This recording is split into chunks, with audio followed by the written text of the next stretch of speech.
هذه عناوين الحلقة. اسمحوا لي في البداية نرحب بضيفنا معنا في الاستوديو الأستاذ سالم الأحمدي، المتحدث الرسمي باسم النادي الأهلي، مدير المركز الإعلامي والمتحدث الرسمي في هالقضية. يعني قفلوا كل خلينا نقول المحابس الأهلاويين، قالوا هالموضوع أبو سالم غير لا تكلمون أحد. حياك الله سالم. بقاك الله أبو جود. بسم الله الرحمن الرحيم. مسي عليك على مشاهدي هذا البرنامج المتميز. احنا في النادي الأهلي نشرف كثيرا بالتواصل مع مثل هذا المنبر الذي يعني نعتز به كثيرا. شكرا جزيلا. طبعا عشان احنا ما نضيع وقت كثير، إدارة النادي الأهلي لما تواصلنا معهم بالأمس حول موضوع بيان اتحاد القدم اللي كان لهم تعليق، هم قالوا ما عندهم بيان، ما راح يصدر بيان، حيكون عندهم رد مباشر على الهواء في برنامج كورة. سالم عشان المشاهد يكون معنا في الصورة، نعم، عشان يحس ان كل شيء مكشوف. سالم حضر معنا للاستديو قبل الحلقة بساعتين تقريبا، سلمنا عدد من الأوراق، نسخة معه ونسخة طلب أنها تكون بالكنترول حتى تعرض للمشاهد، حتى يعرف المشاهد سالم يتكلم عن إيش، ورقمها عشان يطلبها على الهواء، رقم 1 رقم 2، بحيث أن المشاهد يشوف الورق اللي مع سالم ومعي أنا نسخة عشان أمشي مع سالم ومع المشاهد، عشان المشاهد لا يقول أنتم من وين جايبين الأوراق. الأمور واضحة وبشكل مباشر. حضر للاستديو وسلمنا كل هذه الأوراق قبل الهواء حتى تكون واضحة لمتابعي البرنامج. قول يا سالم، سمي بالله وسمعنا ايش عندك. طيب، بسم الله الرحمن الرحيم. طبعا بداية نحن في النادي الأهلي اكتشفنا حقيقة ما دار في الخفاء في هذه القضية، ولكن ليعلم الجميع أنه يعني بعد نهاية الجميع يعرف أن الخطابات عرضت في قناة الكأس. كنت أنا ضيف في برنامج المجلس مع الزميل خالد جاسم، فعندما شاهدت الخطابات طلبت من الأخوان أخذ نسخة من المذكرة المرفوعة للاتحاد الدولي لكرة القدم، وعدت بها إلى جدة. وصلت جدة أنا فجر الجمعة، وطبعا هذا الكلام أنا عارف أن جمهور النادي الأهلي طوال الأيام الأربع الخمس الماضية كان بيمارس الضغط على إدارة النادي الأهلي وعلى مسيرين النادي الأهلي في هذا الموضوع تحديدا. كان يطالب بصوت رسمي يظهر ليوضح الحقائق، يعني كي أكون مع المشاهدين ومع تحديدا جمهور النادي الأهلي، هم اللي يهمونا أكثر في هذه القضية اللي سبحان الله يعني الأقدار شاءت أن تأتي للأهلي بقضية من العدم. وصلت فجر الجمعة جدة، وهذه شهادة حق يجب أن تذكر لكل رجالات النادي الأهلي، بدءا من الأمير خالد بن عبد الله، والأمير تركي بن محمد العبد الله الفيصل رئيس هيئة أعضاء الشرف وجميع أعضاء الشرف، الأمير أول رئيس النادي الأستاذ مساعد الزويهري ونائب الرئيس وجميع فريق العمل. تم تشكيل فريق عمل مساء يوم الجمعة بحضور بعض المستشارين القانونيين. هذا الكلام احنا ما بلغنا فيه جمهورنا حتى نتأكد من صحة هذه المذكرة ومحتواها. من يوم الجمعة إلى يوم الأحد كانت ورشة عمل متواصلة داخل النادي الأهلي للتأكد من سلامة هذه الأوراق ومدى صحتها، طبعا قبل أن يصدر بيان الاتحاد السعودي لكرة القدم. المؤلم تركي يعني أنه البعض يعتقد أنه يستطيع أن يمرر بعض الأشياء. أنت ليش جيت على موضوع بيان اتحاد القدم وما ذكرت بيان نادي الاتحاد؟ شوف، يجب على جمهورنا، نحن في إدارة النادي الأهلي، يجب على جمهورنا أن يعي أننا يجب أن لا نهتم بالتفاصيل.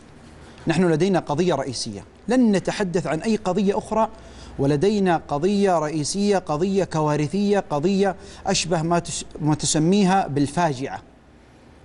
عندما ظهرت على السطح وشاهدنا الأوراق وما كتب بها، يعني كنا في حالة. أنت هنا من تقصد نادي الاتحاد ولا الاتحاد تركي؟ الاتحاد، نادي الاتحاد والكابتن سعيد المولد. هذا الموضوع أغلق بالنسبة لنا تماما بعد أن رفضت لجنة الاستئناف المقدم من النادي الأهلي في هذه القضية، واستلم النادي الأهلي المبلغ العقد الأخير الذي قدم للكابتن سعيد المولد، اللي هو كان أعتقد 2 مليون و200 أو 300 أو حاجة زي كذا في هذا المبلغ.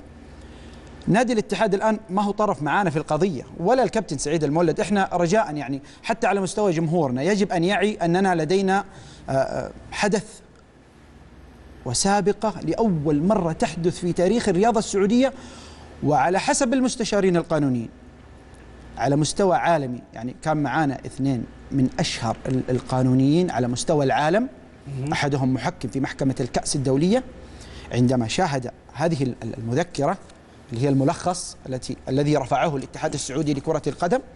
وأنا الآن أقول لك بعد 4 أيام من البحث والتداول، بيان الاتحاد السعودي لكرة القدم كان فيه اعتذار أن هناك لبس.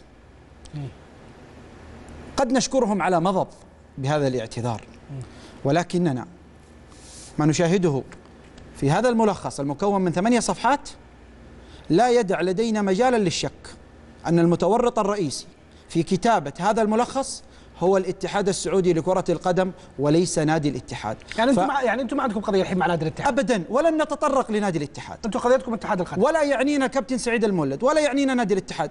تركي، انا اكلمك عن مصيبة وسابقة خطيرة في تاريخ الرياضة السعودية، اروح اتحدث عن نادي الاتحاد وكابتن سعيد المولد؟ انا اقول لك اتحاد محلي يكتب كلمات الان ساستعرضها امامك. طيب، يكتب كلمات تجاه نادي يعتبر يعني أحد من يعني ينضوون تحت مظلته. طيب خلينا ندخل مباشرة في الموضوع عشان الوقت. طيب بس. عشان الوقت أعطينا إيش اعتراضكم على الملخص. أنا الآن سأتحدث، والأوراق هنا كثير قدامي تركي عشان نمشي معك بس واحدة. ممتاز. أنا الآن سأتحدث معك بكلام قانوني، وأنا لست شخصا قانونيا. طيب. ولكن المستشارين القانونيين طوال ال4 أيام الماضية كان لهم رأي كبير في هذه القضية. أول شيء يعني في صفحة رقم 1 يا أخوان، لو تعرضوا لنا صفحة رقم 1. رقم 1 وين؟ هنا خطاب اللي هي المذكرة، الملخص المرسول للاتحاد الدولي لكرة القدم اللي بالإنجليزي، اللي باللغة الإنجليزية. طيب الصفحة رقم كم؟ صفحة رقم 1. صفحة رقم 1. طيب قول. طيب أنت قول بس. احنا الآن ما راح نتطرق عن الصفحة رقم 1 ولا نتطرق عن هذا الملخص، احنا فقط نقول ان هذا الملخص الذي بعث للاتحاد الدولي لكرة القدم من قام بإرساله هو الاتحاد السعودي لكرة القدم، ودعنا نخوض في التفاصيل شيئا فشيء. أوكي. الآن أنا سأستعرض الأوراق، ويا ليت الأخوان في الكنترول هم حيمشوا معك أنت بس. لا، أنا أتمنى أنهم يتصفحون الأوراق يأخذونها صفحة صفحة، يعني ما أبغى صفحة معينة. لا حيمشوا معك واحدة واحدة. طيب شوف تركي، أي خطاب وأي مذكرة تحتوي على 3 عناصر.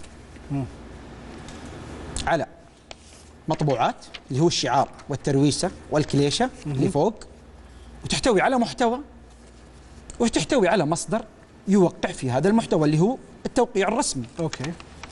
جميع الصفحات ال8 التي تم إرسالها للاتحاد الدولي لكرة القدم، في أعلى الصفحة يوجد عليها شعار الاتحاد السعودي لكرة القدم، وهذا يعطي هذه المذكرة وهذا الملخص الذي يتحدث الاتحاد السعودي أنه قام بتلخيص ال 85 صفحة لنادي الاتحاد صبغة أن من قام بكتابة هذا الملخص هو الاتحاد السعودي لكرة القدم. احنا الآن انتهينا من المطبوعة اللي كتب عليها هذا المحتوى. طيب لحظة شوي، تفضل. الحين الاتحاد السعودي قال انه المخاطبات مع الفيفا لأي نادي لازم تكون على اوراق الاتحاد السعودي. ما هو صحيح. شوف يا تركي، انت لو ترجع للأحداث دائما واثق الخطوة يمشي ملكا. من وقت ظهوري يوم الأربعاء كان في برنامج المجلس. اليوم كم؟ ثلاثاء، تقريبا 6 أيام. هل تحدث النادي الأهلي بعد ذلك الظهور بأي مصدر رسمي تحدث عن هذه القضية؟ لا. الأطراف الأخرى كم ظهور كان لهم؟ كثير، وأقوال متضاربة. طيب جاوبني على السؤال الحين. سأجاوبك على السؤال. يقولون هم أنه المخاطبات تصير على أوراق النادي الأهلي. شوف في هذا على أوراق الاتحاد السعودي. في هذا الموضوع، وأنا أتأسف أني أقول هذا الموضوع على الملأ. احنا طرحنا الموضوع هذا على عدد من القانونيين على مستوى العالم. ومن ضمنهم محامي شهير جدا على مستوى الاتحاد الدولي، وأنا اعفيني أن أقول جنسيته أو اسمه. طيب. فتندر من هذا القول، يعني نصا قال مستحيل الاتحادات الأهلية عندما تخاطب الاتحاد الدولي لكرة القدم في قضايا لأندية فقط تقوم بعمل اللي هو الكفر اللي يوضع هنا في الصفحة الأولى اللي هي الصفحة التعريفية. الكفر لتر. الكفر لتر يعني شوف اعطيك مثال. انا الان اتمنى بس ابغى اعرض شيء عندي هنا.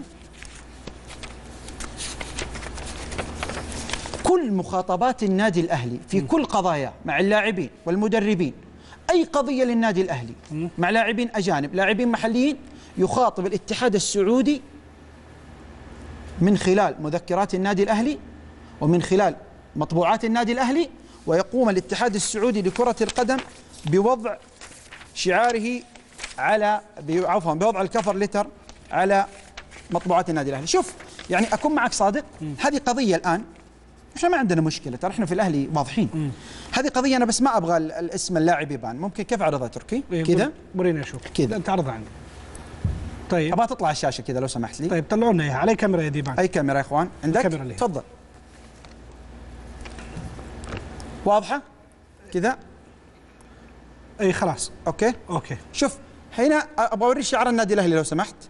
انت تتكلم هم بيلحقون طيب. بالكاميرا ما عليك. شوف هنا شعار النادي الاهلي، هذه مطبوعات النادي الاهلي. في قضيه مع لاعب الان دائره، وارسل الاتحاد الدولي للاتحاد السعودي يستفسر، وقام النادي الاهلي بكتابه الرد على اوراقه الرسميه. وانا لو افتح لك تشوف شعار الاهلي كبير اصلا، بس احنا ما نبغى اسم اللاعب يظهر. شوف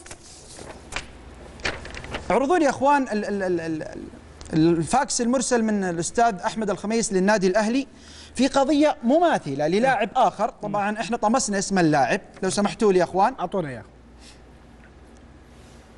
شوف لي الثلاثه الاسطر الاخيره، الثلاثه اسطر الاخيره.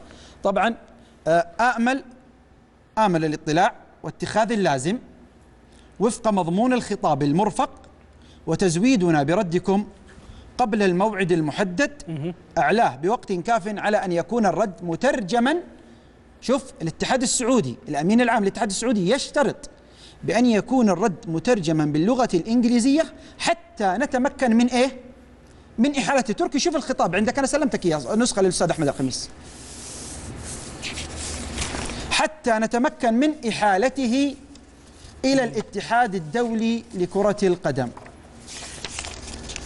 كل المكاتبات لا تتواصل مع جميع المسؤولين الاحتراف في الأندية السعودية. اتخاذ اللازم وفق مضمون الخطاب المرفق، وتزويدنا بردكم قبل الموعد إعلاه بوقت كاف على أن يكون الرد مترجم باللغة الإنجليزية حتى نتمكن من إحالة الاتحاد الدولي لكرة القدم. أنت تقول أنه سابقا وكانت حالاتكم اللي تعاملوا فيها مع اللاعبين 10 سنوات يا تركي. خليني بس اتاكد اني فاهم. تفضل. انت تقصد انه اي قضيه يرفعها النادي الاهلي او اي رد للفيفا بخصوص اي لاعب، نعم، ترفع باوراق النادي الاهلي، نعم، وعليها فقط الكفر لتر او الورقه الخارجيه فقط باسم الاتحاد السعودي تعريفيه. طيب يلا بالمحتوى. روح للي بعده. طيب عشان الوقت بس نروح للتوقيع في الصفحه الاخيره من المذكره اللي رفعت للاتحاد الدولي اللي هو الملخص الصفحه الاخيره، صفحه رقم 8 يا اخوان. روح. خالد حسن سالم الشكري، طبعا هذا توقيعه. ايوه مدير التيمس، مدير التيمس اللي هو يعمل في الاتحاد السعودي لكرة القدم. نحن إذن هذه المذكرة التي أمامنا تحتوي على 3 أشياء رئيسية. المضمون، لا المطبوعة طبعت على أوراق الاتحاد السعودي لكرة القدم. طيب المحتوى ما عرجنا على المحتوى الآن، حأعرج على المحتوى الآن بالتفصيل نقطة نقطة. وأخيرا التوقيع، من وقع ليس محامي نادي الاتحاد ولا مسؤول في نادي الاتحاد. طيب الأوراق اللي عندنا تركي هنا عليها توقيع المسؤول الاحتراف في النادي الاهلي فيما يخص لاعبيكم، فيما يخص لاعبين للاتحاد الدولي. الاتحاد الدولي. طيب اللي بعد، اعطينا اللي بعده. ندخل لمحتوى الملخص الذي بعثه الاتحاد السعودي لكرة القدم للاتحاد الدولي لكرة القدم. انا اتمنى يا اخوان لو تعطوني الصفحة رقم 2، الصفحة رقم 2 لو تكرمتوا. شوف في الفقرة تركي أنا بقرأ باللغة العربية وأنت اقرأ باللغة الإنجليزية. طيب. الفقرة رقم 1 في صفحة رقم 2. طيب واضحة معك؟ موجود. شوف هذا الخطاب الآن مرسل من مين؟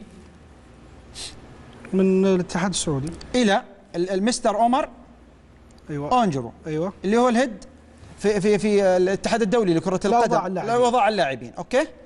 شوف هنا الاتحاد السعودي لكرة القدم في خطابه يتحدث بشكل مباشر ولم يعرج في هذه الجزئية إطلاقا على أن هذا الخطاب أو هذه المذكرة أو هذا الملخص هو مبعوث من نادي الاتحاد. طيب ما في مشكلة. شوف ايش المضمون عشان الترجمة. ما نعيد الكلام. أنا أقرأ لك إياه باللغة العربية. الآن هذا الاحتجاج على أنه عندي صفحة رقم 2 حاطط لي أنت، نعم، ومظلل تضليل وكاتب لي رقم 1. رقم 1. شوف رقم 1، الاتحاد السعودي لكرة القدم بدأ خطابه لمدير أعمال اللاعبين في الاتحاد الدولي. شوف ايش قال له على طول مباشرة، ولم يوضح أن هذا الخطاب مرسل من نادي الاتحاد. تحدث بشكل مباشر.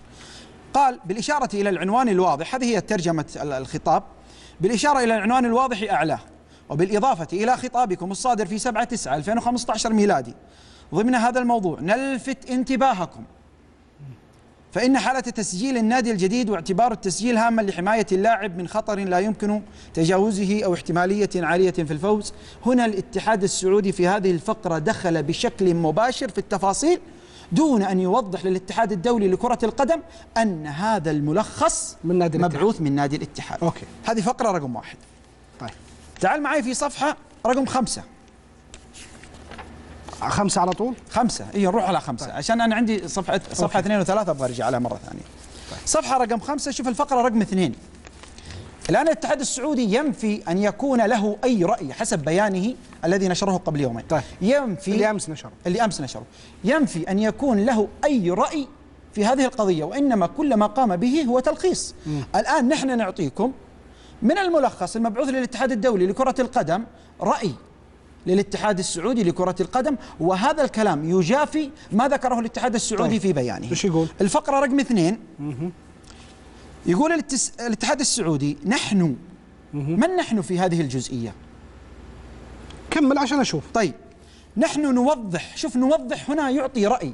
طيب نوضح مبدأ قانوني يفترض أن يطبق على أطراف النزاع. هذا طرف محايد الذي يتحدث عندما يقول طرف ثالث، هو يقول أطراف النزاع. لو كان نادي الاتحاد قال أنا والنادي الأهلي أطراف النزاع متى اتحد الموضوع والأشخاص.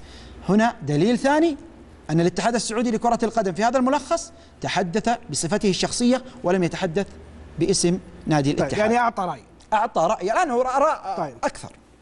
الفقرة رقم 3 في نفس الصفحة يقول الاتحاد السعودي في ملخصه الذي نسبه أنه فقط تلخيص ما أعطى رأي. بفعل ذلك يجب أن يأخذ، هنا يقترح. هو يقول ما أعطينا رأيه أبدا، إحنا فقط لصق. يقول الاتحاد السعودي في مذكرته بفعل ذلك يجب أن يأخذ الاتحاد الدولي في الاعتبار أن اللاعب تعمد افتعال قضية قانونية ثانية بالاعتماد على نفس الادعاء المبني على علاقة تعاقدية مبرمة بين طرفين. وهذا دليل رابع أو ثالث على أن الاتحاد السعودي في هذه المذكرة قاعد يقدم اقتراحات، آراء واقتراحات طيب شوف الفقرة الرابعة. الفقرة الرابعة يقول الاتحاد السعودي نحن نضيف. الإضافة معناه أنك أنت إنسان تضيف، أنت مرجعية تضيف من عندك اقتراح. فبالتالي كل ما أسرده لك الآن هو ما أرسل الاتحاد الدولي لكرة القدم. واضح. قول. هذه 4. روح معايا لصفحة 6 يا أخوان، صفحة 6 لو سمحتوا، الفقرة رقم 5.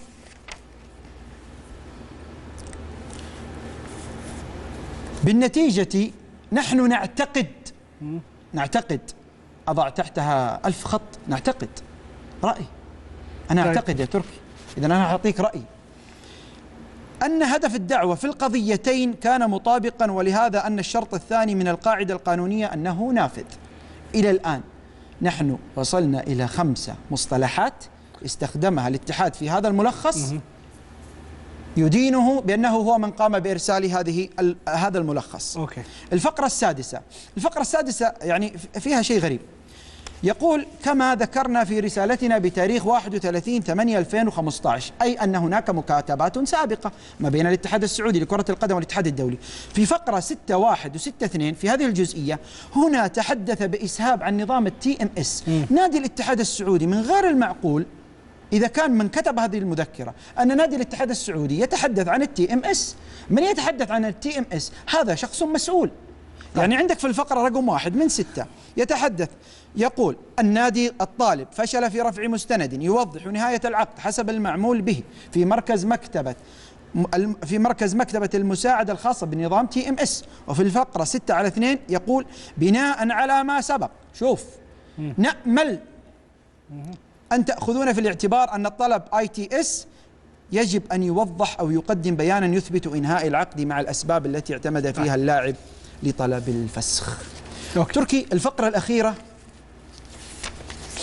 أنا أتمنى اللي هي في صفحة رقم 7. أنا أعتذر للمشاهدين الكرام وأعتذر للوسط الرياضي السعودي وأعتذر لكل من يتابعنا الآن أني لأول مرة سأطلق لفظا غير سوي. شلون لفظ غير سوي؟ لفظ غير أخلاقي. لا غير أخلاقي لا تقول عنه. لا عفوا تركي، هذا هو هذا ما تضمنته مذكرة أو ملخص الاتحاد السعودي لكرة القدم. أنا أقرأ نصا يا تركي. لا أنت تتكلم عن سأقرأ نصا.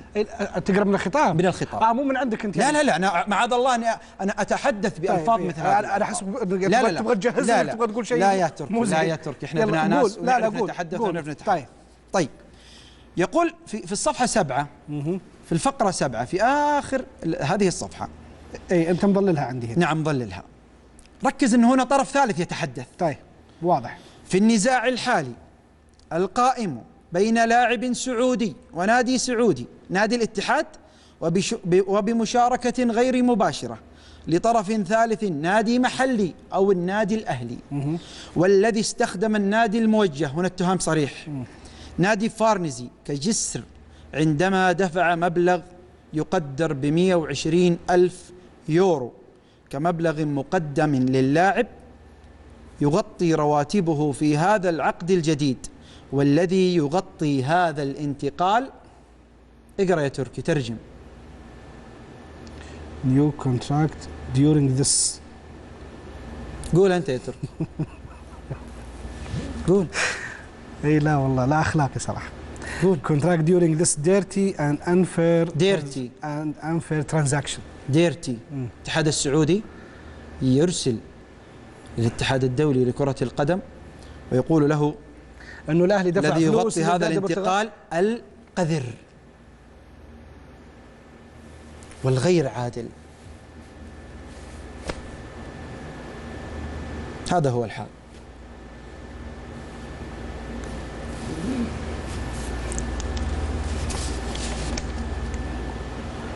during this dirty and unfair transaction. يمكن انت ما تعرف تترجم زينا، احنا عندنا 7 حتى ارسلنا لي محامين في اوروبا. لا والله ارسلونا نفس لها شيء ثاني. شوف لنا ترجمه جوجل، شوف لنا اي ترجمه. لا ما في. contract during this dirty and unfair transaction للغير عادل والقذر. هذا مكتوب من الاتحاد السعودي؟ هذه اوراقهم الرسميه اللي اعترفوا فيها. طيب ايش في ثاني عندك؟ بعد هذا نستفيض تركي ولا نوقف؟ والله اذا عندك تبغى تعليق انا خلاص، انا يعني اذا فعلا انكتب هذا من الاتحاد السعودي. طيب يعني هذه الفقره انا اضعها امام كل مسؤول في الدوله. هذه الفقره تحديدا، هذه الفقره اي مسؤول يشاهدني الان عليه ان يراعي الله فيما يسمع. اتحاد محلي كبير يكتب في خطاب للاتحاد الدولي لكرة القدم يتهم نادي تحت لوائه بهذا اللفظ اللي الواحد يربأ بنفسه أن يعرض أمام مشاهدين، فما بالك بشخص مسؤول عني يرسل عني كلام مشين للاتحاد الدولي لكرة القدم. ولا أحد يحاول أن يتنصل من الاتحاد السعودي لكرة القدم أن ما هو موجود في الملخص هذا هو من الاتحاد السعودي لكرة القدم. كل الأشياء اللي طرحتها لك الآن، الضمائر التي استخدمت، لا شوف طرف ثالث وليس لنادي الاتحاد أي ذنب في هذا الخطاب المرسل. أنت الحين الكلام اللي قاعد تقوله عشان احنا نكون دقيقين في البرنامج، هذه الأوراق سلمت من عندك أنت. نعم. وأنت من عنده عشان تكون الناس واضحة، هو قال أنا النسخ اللي حاعطيك إياها حضلل لك الكلام عشان نمشي إحنا على نفس الفقرات اللي أبغى أتكلم عنها. طبعا هذه الأوراق لازم الاتحاد السعودي يأكد لنا إذا كانت أكدها الاتحاد السعودي في بيانه. ليه ما نفاها؟ أنا أقول لك شيء، إنه الاتحاد السعودي لازم يوضح إذا هي هذه الأوراق صحيحة ولا ما هي صحيحة، لازم يوضح. وضحها يا تركي في بيان. طيب هنا لأنه الحديث إلى الآن هو يتحدث عن آراء مثل ما قال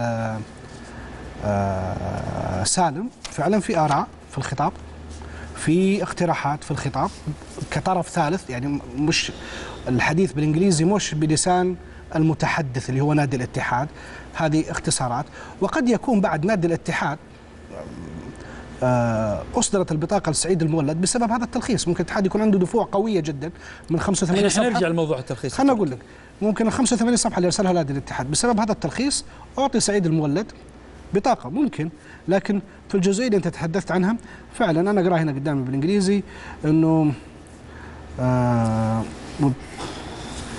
new contract during this dirty and unfair transaction، يتكلم عن هذه العملية اللي فيها قذرة وغير عادلة، يتحدثون فيها عن تصرف النادي الأهلي بحسب سالم الأحمدي. عندك شيء ثاني تبغى تقوله سالم؟ طيب احنا طالما بيان اتحاد القدم مش لا لا لا لا قبل بيان اتحاد القدم احنا سنفند الملخص. طيب فن بيان اتحاد القدم هذا بعدين لنا حديث عنه.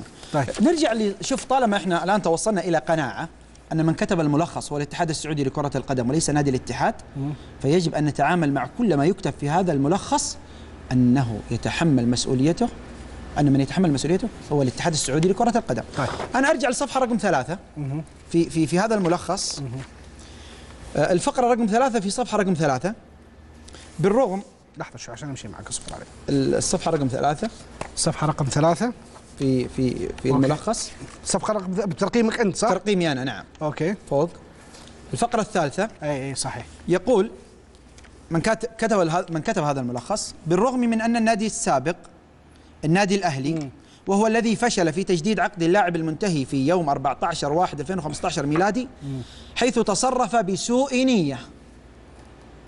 سوء نية تركي هنا دخول في النوايا مباشرة، ووجه اللاعب هنا اتهام علني وصريح بالتحريض لإلغاء عقده الجديد مع ناديه الجديد نادي الاتحاد. وهنا تأكيد آخر على أن من كتب هذا الكلام ليس نادي الاتحاد.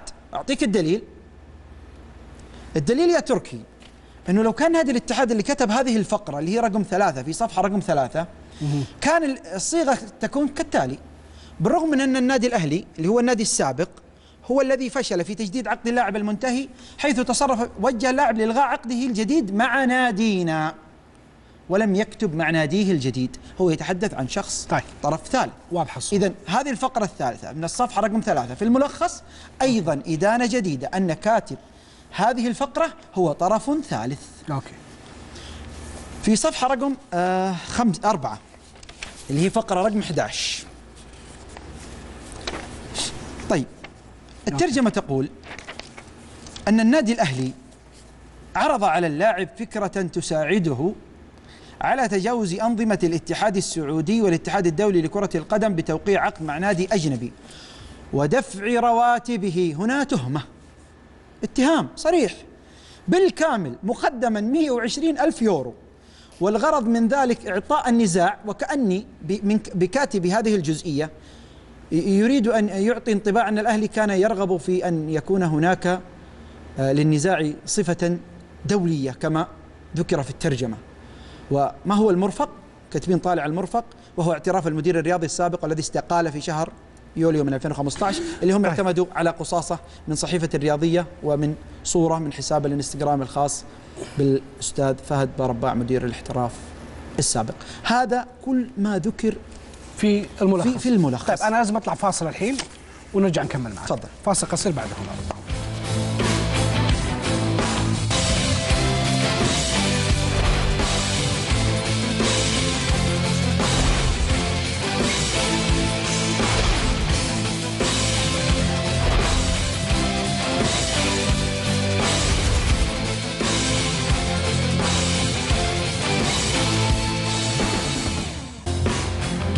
اهلا بكم مشاهدينا الكرام في هذا الجزء من الحلقه. نرحب بمستمعي روتانا في المملكه العربيه السعوديه. تحدث الاستاذ سالم الاحمدي مدير مركز الاعلام بالنادي الاهلي عن الملخص المرسل من الاتحاد السعودي لكره القدم، بس عشان نحط المستمعين معنا اللي انضموا في الصوره، عن الملخص اللي ارسل اتحاد القدم، وذكر فيه عدد من النقاط. انه الاتحاد السعودي ما ذكر انه هذا خطاب من نادي الاتحاد، واحد، بل صيغة الخطاب تتحدث بلسان الاتحاد السعودي وليست بلسان نادي الاتحاد في كثير من المواضع، واستشهد بكثير من المواقف، بل أن الاتحاد السعودي قدم اقتراحات في القضية، ولم يكتفي فقط بالإحالة مثل ما ذكر أمس في البيان بأنهم لا يعطوا رأي ولا يقدموا أي اقتراحات، بل على العكس تماما قدموا آراء واقتراحات في موضوع القضية. تم اتهام النادي الأهلي بحسب وصف الأستاذ سالم الأحمدي بدون أي دليل على أنه الأهلي دفع فلوس للنادي البرتغالي ليغطي رواتب اللاعب بطريقة قذرة وغير عادلة، وأنه كان في تصرف بسوء نية تجاه اللاعب حتى لا يكمل عقده مع النادي الأهلي. الأستاذ سالم الأحمدي كان غاضب جدا وتحفظ كثيرا على وصف أنه الأهلي بأنه تصرف قذر وتصرف لا أخلاقي بحسب خطاب الاتحاد السعودي لكرة القدم. هذا اللي كان معنا قبل الفاصل. نكمل معك بشكل سريع باختصار احنا بكل امانه تركي، احنا ما جينا هنا الا نتكلم بشكل قانوني ومختصر. احنا شمس الوثائق دائما ما يحجبها دائما غربال البيانات الركيكه. طيب شوف، لو سلمنا جدلا ان هذا ملخص فعلا لخصه الاتحاد السعودي وهو كلام نادي الاتحاد، لو سلمنا جدلا انه هذا كلام نادي الاتحاد، ما قلنا هذا الملخص للاتحاد السعودي، ما هو المسوغ القانوني اللي منح الاتحاد السعودي لكرة كرة القدم الحق في التلخيص؟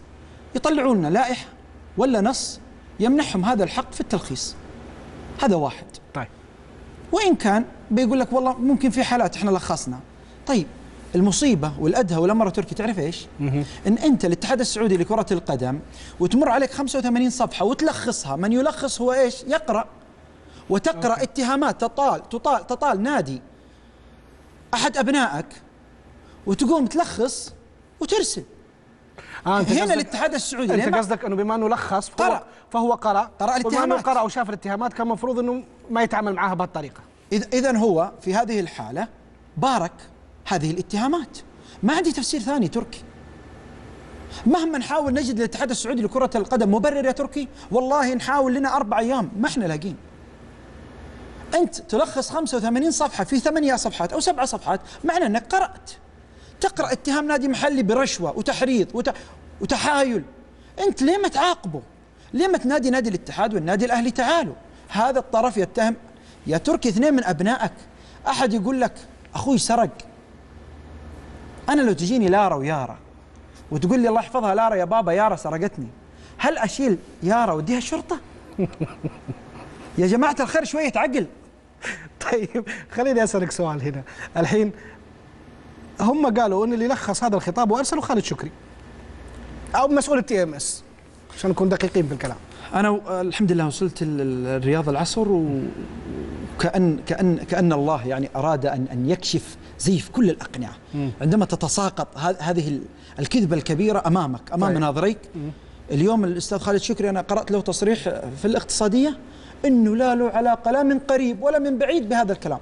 وعلى فكرة أنا أخشى ما أخشى أن تمارس ضغوطات على هذا الرجل وينفي التصريح. أنا منقطع عن الإعلام من الساعة 5 العصر إلى الآن. لا عندنا إحنا موضوع التصريح حق خالد شكري. أنتم الحين في بيان اتحاد القدم إيش عندكم عليه تعليق في الأخير؟ عشان هنا في جزئية أخيرة أنا سأتطرق لها، بعدين عندي رسالة للأمير عبد الله بن مساعد. طيب الاتحاد السعودي لكرة القدم في بيانه في الفقرة رقم 7 يقول: قام مسؤولي الاتحاد السعودي بإرسال مذكرة جوابية للاتحاد الدولي الذي لخص. سؤالي للاتحاد السعودي لكرة القدم، الآن في بيانكم هذا ما تجرأتوا إلا على خالد شكري تكتبون لنا اسمه في كل مكان في محاولة لصرف النظر عن المتورط الرئيسي في هذه القضية الشائكة؟ ليش تكتبون لنا خالد شكري في كل مكان؟ ومن قام مسؤولو الاتحاد، من هم مسؤولو الاتحاد السعودي هؤلاء؟ هل يتمتعون بالحصانة يا تركي؟ إذا كان خالد شكري مسكين، أنتم تعتقد أنه في أحد مع خالد؟ يا تركي البيان الاتحاد السعودي يقول قام مسؤولي الاتحاد السعودي، مو أنا اللي أعتقد. هذا السؤال سألناه أمس في الحلقة واستغربنا أنه ليش ما ذكروا أسماء اللي لخصوا فعلا. يعني الحيطة القصيرة خالد شكري ما يعقل يا تركي اللي يصير هذا كله. يعني حدث العاقل بما لا يعقل فإن صدقك فلا عقل له. كل هذه المستندات احنا ما نخرج نغالط أنفسنا. طيب يعني مع إحكام الاحترام ما نسمي أشخاص، بعض المسؤولين في الاتحاد السعودي لكرة القدم يرقصون رقصة الموت. طيب خليني أقول لك شيء. الحين أنت تقول ما تابعت ايش صار من الساعة 5 في الإعلام. الأستاذ خالد شكري أمس بعد البيان بدقائق كان له تصريح مع الصحفي محمد سعد الله نعم. من الاقتصادية. وهنا لازم نقول شيء لصحيفة الاقتصادية، ترى هالأيام الصحف الورقية صعب جدا جدا جدا أنها تنفرد بشيء، صحيح، بشيء ما تلتقطه مواقع التواصل الاجتماعي، صحيح. خصوصا الصحف الورقية. لكن للأمانة صحيفة الاقتصادية خرجت بسبق. الصحفي محمد سعد الله اتصل على الأستاذ خالد شكري وسألوا عن البيان، يعني كان الموضوع لسه في الحموة يعني. فالرجال قال أنا مالي دخل، أنا لا أرسل أوراق ولا يدخل في الموضوع، والموضوع عند الأخوان في اتحاد القدم، هم اللي يرسلون، هم اللي يكتبون، هم اللي يسوون كل شيء.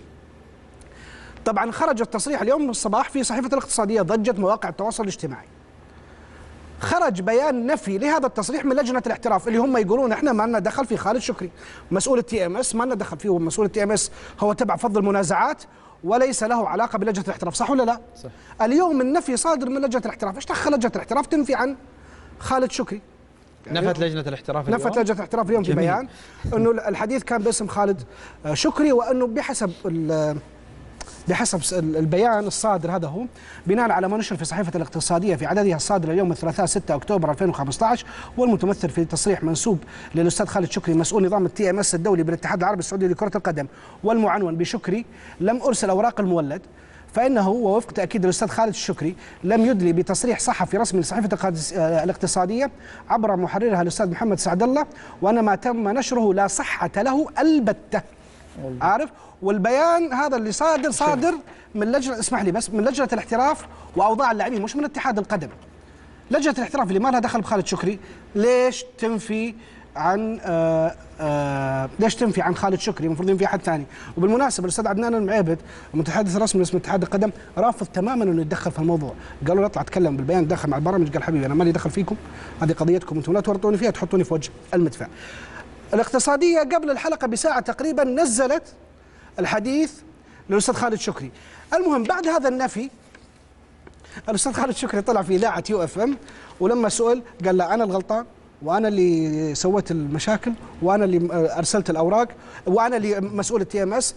وبعدين كذا في وسط الكلام رمى الأستاذ خالد شكري كلمة، ما أدري عاد هي عاد هو من عنده قالها كذا بالصدفة ولا هو يعنيها، قال بعدين في الأخير ترى مش أنا اللي أرسل الأوراق، يعني بعد ما اعترف وحمل نفسه الغلط قال أنا مش أنا اللي أرسل الأوراق. هل هو عاد يبي يقصد إن احنا ننتبه له ونفتح الموضوع، ولا هي طلعت بشكل عفوي؟ المهم إنه قال حمل نفسه الخطأ بعد ما أمس نفى وترك مواقع التواصل الاجتماعي ردود فعل كبيرة، اليوم طلع قال لا أنا الغلطان وأنا اللي سويت كل شيء.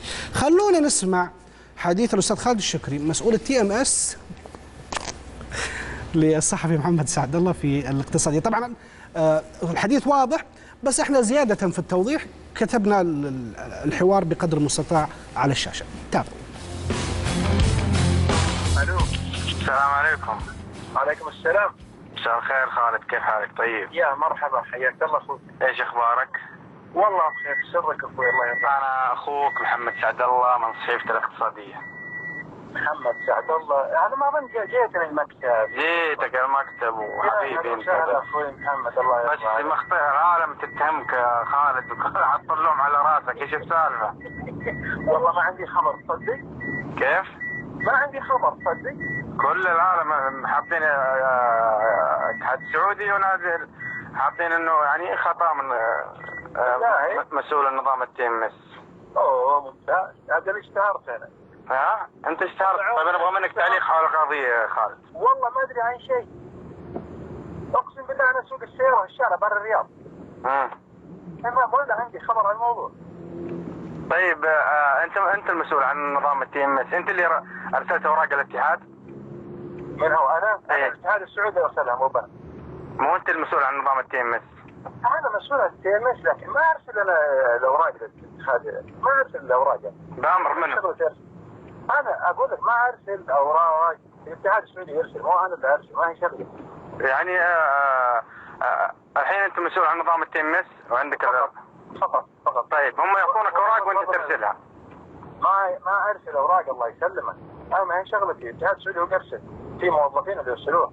طيب هم الاوراق حقت نادي الاتحاد او افاده نادي الاتحاد اللي فيها قضيه سعيد مولد هي ما ارسلت عن طريق التي ام اس؟ لا يا اخي، ما فهمت الكلام هذا غير صحيح. يبدو انه في لبس كبير في الموضوع. انا ما ادري عن المواضيع ابد والله اخوي محمد. هم قالوا المسؤول عن نظام التي ام اس خالد شكري. انا مسؤول لكن ما في شغلتي ارسل للفيفا الله يسلمك اخوي، لا تفهم الشهاده الله يرضى عليك. انا ما على كلامك اوكي، بس انت متاكد انك ما ارسلت اي اوراق لاغاده سعيد المولد؟ ما ارسلها انت؟ ابدا ولا لي علاقه. انا ما لي علاقه، ما تقول لي اشياء ما لي علاقه فيها. انا صح مسؤول التي ام اس، لكن تقول لي ارسلت ما ارسلت، انا اقول لك ولا نهائيا اوراق سعيد المولد ما مرت عليك نهائيا. كان تمر يا محمد. تسالني سؤال واحد ترجع تسالني سؤال اخر، انا ما لي علاقه، لا تختلف المواضيع. انا اسوق السياره برا الرياض ماشي، انا اتكلم واسوق السياره.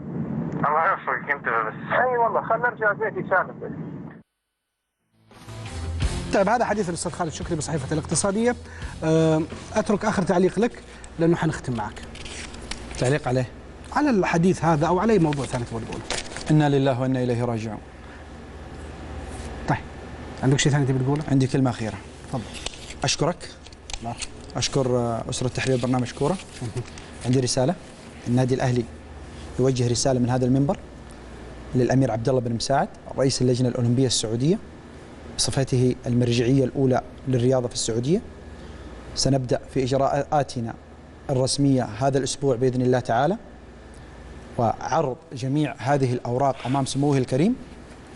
وكلنا امل في ان ينصف النادي الاهلي وان يمنح النادي الاهلي حقه في هذه القضيه العادله، وكما كان الامير عبد الله للامير عبد الله بن مساعد موقف شجاع قبل عده اشهر في منح نادي الاتحاد قرض من بنك الجزيره. نحن نطلبه ان ينصف النادي الاهلي، ونحن لدينا مستشارين قانونيين كثر، وسنواصل قضيتنا العادله حتى ننتزع حقنا من هذا الاتحاد السعودي لكره القدم. شكرا لك تركي، اعتذر إن بدر مني ما ازعجك او ازعج مشاهديك الكرام. شكرا تركي. شكرا لك سالم. طبعا كثير اتحاديين يقولون ليش وين الاتحاد في نادي الاتحاد في القضيه. طبعا الحديث استاذ سالم بدايه الحلقه تحدث انه الحديث عن اتحاد القدم واتهامه للنادي الاهلي. نادي الاتحاد ليس له في هذه القضيه لا ناقه ولا جمل، هو يتحدث عن اتهامهم، وذكر انه حديث عن موضوع سعيد المولد ونادي الاتحاد هو قضيه منظوره في الاتحاد الدولي، وفيها بطاقه صدرت للاعب وفيها موضوع مختلف. هو يتكلم عن اتهام اتحاد القدم للنادي الاهلي. هذا فقط توضيح لجماهير الاتحاد الحبيبه العزيزه على قلوبنا. ان شاء الله نكون وفقنا في طرح كل الحقائق اللي يستحقها هذا المشاهد الكريم. سالم شكرا جزيلا لك. شكرا لك. حنروح الفاصل، بعد الفاصل ننضم معنا ضيوفنا، والله تاخرنا عليهم بس عاد احنا نمون عليهم حبايبنا هم يسامحونا. فاصل قصير بعد هنا.